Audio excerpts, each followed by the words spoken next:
Let's break down a pattern that has haunted men for generations. The ex that comes back. The one who vanished without warning, who said she needed space, who said she had to find herself, or maybe even walked straight into another man's arms.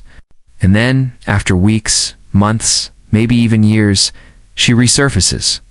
She's back in your life through a casual DM, a like on an old post, a "Hey, how have you been?" message that feels innocent on the surface, but stirs up confusion deep in. Your gut?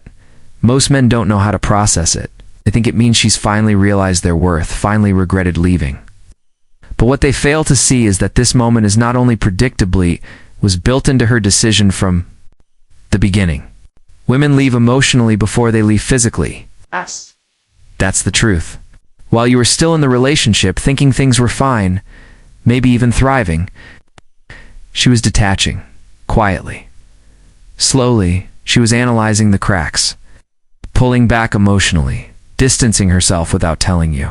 She was already imagining life without you, grieving the relationship in advance. So by the time she said the words, "I think we need to break up," she had already walked halfway out the door. You were blindsided. She was prepared. That's Why her exit felt cold, like a wall you couldn't scale. But here's the plot twist. She didn't expect you, didn't chase her. You didn't plead or try to convince her to stay. You let her go. You went quiet in that silence. That's what shakes her. Women are emotionally attuned, more than most men realize. They feel changes in energy. And when you stop giving her access to your presence, your attention, your validation, it unsettles her. Not because she still loves you, but because she underestimated who you'd become without her. Most men crumble after a breakup. They spiral into confusion, anger, and desperation. They text, call, beg. They try to reason, too. Explain, to fix what's broken. They post pictures pretending they're unbothered. They chase rebounds to fill the silence. But the man who doesn't react like that, the man who doesn't flinch, who doesn't play into the drama, that man becomes unforgettable. His silence isn't empty. It's powerful, because silence after heartbreak isn't avoidance, it's control. Women expect men to chase. They expect emotion, reaction, some sign that their absence is being felt. But when you remain still, composed, focused inward instead of outward, you disrupt her emotional script. She thought she had you figured out. Oh, she thought she'd walk away and keep you in her back pocket, just in case. But when you disappear, improve. And elevate when your name still echoes in her mind, but your energy no longer lingers around her. That's when doubt creeps in. Not because she realizes she loves you again, but because she no longer feels sure of her decision. That confusion? That's the seed of her return? Not your texts, not your begging, but your absence. The fact that you didn't collapse? Dad. You didn't need to be seen hurting to actually heal. It's rare. That's magnetic. But make no mistake, it only works if it's real. If your silence is strategic, fake, performative, she'll sense it. It has to be genuine. You have to. Really let go. You have to walk away with your dignity and rebuild without the need for her to see it. When that happens, something primal in her wakes up, because you've broken the pattern she's used to. You've become the emotional exception. A world where most men break your ability to remain unshaken makes you unforgettable. That's the power of silence. This is where most men get tested and fail. She comes back, and instantly, they forget the pain, the confusion, the emotional chaos she left behind. They mistake her return for redemption. Think, maybe she's finally realized what we had, or maybe she's ready now. But they don't pause to ask the deeper question, why now? What changed? Is this return rooted in genuine growth, or is it simply nostalgia dressed up as clarity? Because the truth is, women often don't come back because they want to build something better. They come back because what they ran toward didn't feel as good as what they left. It's not always love. Sometimes it's discomfort. Sometimes it's loneliness. Sometimes it's ego. Your job is to see through it, to not let desire override discernment. Just because she wants back in doesn't mean she deserves back. in emotional access should never be granted just because someone knocks. That's not strength, that's a lack of standards. And if you don't assess her actions, if you don't watch her energy, if you don't ask if she's done the emotional work, you're just setting yourself up to bleed in the same place twice. She may miss the safety you gave her, the validation, the consistency, the love that asks for nothing in return. But missing comfort isn't the same as choosing growth. It's not your responsibility to give her back the emotional home she walked out of. Your responsibility is to yourself, to your peace, your progress, your future. That means watching her actions more than her apologies.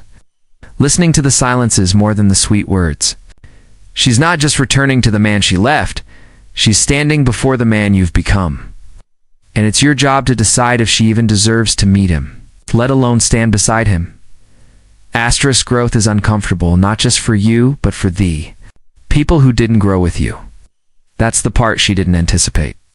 Your stillness, your calm, your silence, it's not just confusing to her, it's intimidating. Because now she's not facing the man she walked away from. She's facing the man she unintentionally helped awaken. She triggered something in you, but that doesn't mean she gets to benefit from it. Some people were meant to be a spark, not a chapter. You have to be wise enough to know the difference. The version of you she remembers was accessible, eager, emotionally available. You made her feel safe, loved, grounded even when she didn't offer the same in return. But this new version of you, he's no longer waiting. He's not emotionally available just because she wants him to be. That alone breaks her emotional rhythm. What she's feeling now isn't necessarily love, it's the collapse of the certainty she thought she had over you. And that's a powerful thing. Because when a woman feels like she can't access you anymore, not emotionally, not energetically, not spiritually, she begins to question everything. She wonders, why doesn't he want me? Why isn't he reacting? But those questions aren't about you. They're about her ego, her curiosity, her discomfort. And if you're not careful, you'll mistake her confusion for connection. You'll read into her attention as effort. Don't. Growth means holding the line. It means recognizing that not everyone from your past deserves to walk with you into your future. Return might feel like validation, but don't confuse that with alignment. Sometimes the most powerful thing a man can do is look her in the eyes with grace and say, I'm not angry, but I've outgrown this version of us. Then keep walking. Asterisk, she might reach out. She might text late at night, call out of nowhere, or try to casually reinsert herself into your life under the illusion of just checking in. But this time, you're not the same man. You don't react with emotion, and you don't let hope override your discernment. You've done the work. You've healed, evolved, and most importantly, you've reclaimed your self-worth. Now her return doesn't shake your world, doesn't feel like a second chance. It feels like a test of everything you've become. And here's where most men fall short. They mistake her presence for purpose. But you can't afford to do that. You have to ask the real questions. Does she see who I am now? Or is she clinging to the memory of who I was? Is she looking for love? Or is she escaping loneliness? Because not every I miss you means I'm ready. Some returns are rooted in nostalgia, not growth. Some women come back not because they want to build, but because they miss access to the emotional safety you once gave them. But it's not your job to provide comfort to someone who hasn't earned it. You're no longer the man who hands out second chances to anyone with good timing. You're the man who checks energy, who observes actions, who values peace over patterns. You don't rush. You don't chase. You sit in your calm and let her show you who she really is. Now, not who she says she wants to be. Because the man who's truly healed doesn't get excited by someone coming back. He gets excited by clarity. You weren't broken by the breakup, you were built by it. And now you hold the pen. You don't just rewrite the story. You decide who gets to be in it at all.